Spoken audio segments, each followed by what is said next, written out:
Hi hello കഥ and ക്യാമറയുടെ പുതിയൊരു വീഡിയോയിലേക്ക് എല്ലാവർക്കും സ്വാഗതം.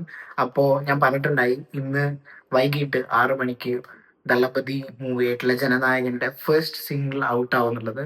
ആൻഡ് കറക്റ്റ് ആറും തന്നെ ഫസ്റ്റ് സിംഗിൾ വന്നു, ദളപതി കച്ചേരി.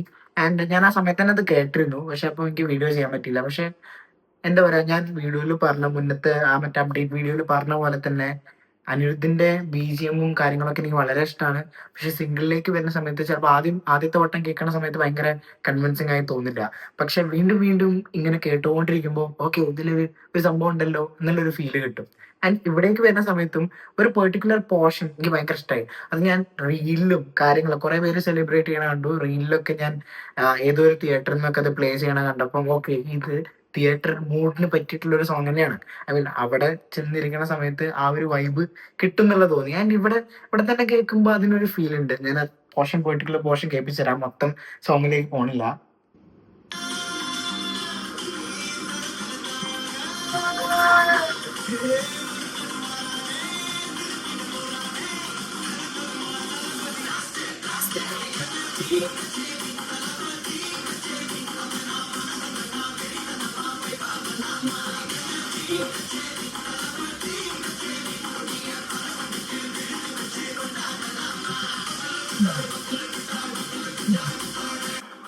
ഞാൻ ഫുൾ സോങ്ങിലേക്ക് പോകുന്നില്ല, പക്ഷെ ഈ ഒരു ഭാഗം കേട്ടപ്പം എനിക്ക് തോന്നി ഓക്കെ, ഇത് കൊള്ളാം, ഈ പരിപാടി കൊള്ളാം എന്നുള്ളത്. അതാണ് അനിരുദ്ധിന്റെ ഒരു മ്യൂസിക്കിന്റെ പ്രത്യേകത. ഐ മീൻ ഇങ്ങോട്ട് മോസ്റ്റ് ഓഫ് ദ ആൾക്കാർക്കും അങ്ങനെ തന്നെ ആയിരിക്കും. ഫസ്റ്റ് ടൈം കേൾക്കുമ്പോൾ ഒരു ഗുമ്മൊന്നും തോന്നിയില്ലെങ്കിലും പിന്നീട് അത് കേൾക്കുന്ന സമയത്ത്, എന്ന് വെച്ചാൽ എല്ലാം അങ്ങനെയാണെന്നല്ല കേട്ടോ. ചിലതൊക്കെ ആദ്യം കേൾക്കുമ്പോഴേ അടിപൊളി എന്നുള്ള ഫീലാ. പക്ഷെ ഇതിലേക്ക് വരുന്ന സമയത്ത് ഇതിലേക്കും വേറെയും കുറെ എനിക്ക് അങ്ങനെ ഫീൽ ചെയ്തിട്ടുണ്ട്. ആദ്യം കേട്ടപ്പോ ഒരു സുഖമില്ലല്ലോ എന്നുള്ള ഒരു ഫീല്. കാരണം അവസാനത്തെ സിനിമ എന്നൊക്കെ പറയുമ്പോൾ കുറച്ച് അടിപൊളി ആവട്ടെ എന്നുള്ള ഫീലിലായിരുന്നു ഞാൻ. ആൻഡ് ഇത് കേട്ട സമയത്ത് എനിക്ക് ആദ്യമൊന്നും തോന്നിയില്ല, പക്ഷെ ഈ ഒരു പെർട്ടിക്കുലർ പോർഷനൊക്കെ അത് ഞാൻ ആ റീലും കൂടെ കണ്ടപ്പോൾ എനിക്ക് ഭയങ്കര ഇഷ്ടപ്പെട്ടു. തിയേറ്ററിൽ അവരത് ഫാൻസ് ഒക്കെ അത് ക്യാപ്ചർ ചെയ്യണത്, പ്ലേ ചെയ്തിട്ടുള്ള. ആൻഡ് അങ്ങനെയൊക്കെ തിയേറ്ററിൽ കാണാൻ പറ്റുമെന്നുണ്ടെങ്കിൽ അത് അടിപൊളിയാവും. And Thalapathy movies men for celebration.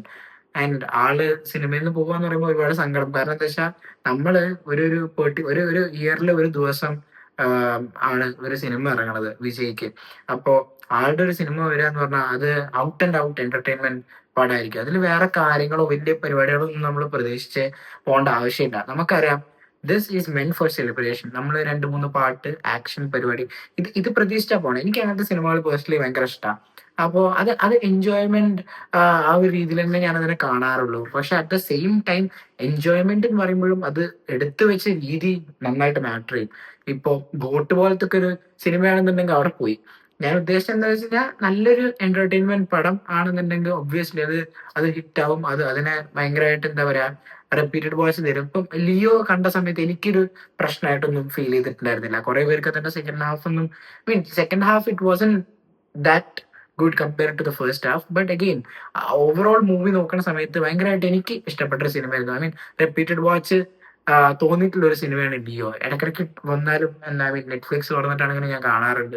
എനിക്ക് അതിന്റെ മൊത്തത്തിലുള്ള പരിപാടി ഇഷ്ടമാണ്. സോ വിജയ് സിനിമകൾ തരുന്ന ഒരു എന്താ പറയാ, ഒരു ഫീൽ ഉണ്ട്. വിജയനെ ആ സ്ക്രീനിൽ നമ്മൾ ഡാൻസ് കളിക്കണതും അതേപോലെ ഫൈറ്റ് ചെയ്യുന്നത് കാണുമ്പോൾ, മാസീവ് ആയിട്ടുള്ള സീൻ കാണുമ്പോൾ തന്നെ നമുക്കൊരു ഒരു ഉഷാർ ഫീൽ ആണല്ലോ. So that's it. അപ്പോ ഇനിയും ഒരുപാട് അപ്ഡേറ്റ് സിനിമയുടെ ഭാഗത്തു നിന്നുണ്ടാവും. കാരണം January 9th പൊങ്കൽ റിലീസ് ആയിട്ടാണ് സിനിമ വരുന്നത്. Let's see how it goes. So that's all about today. അപ്പോൾ നമുക്ക് അടുത്ത പരിപാടിയായിട്ട് അടുത്ത വീഡിയോയിൽ വരാം. അപ്പോൾ ടിൽ ദെൻ, ബൈ ബൈ.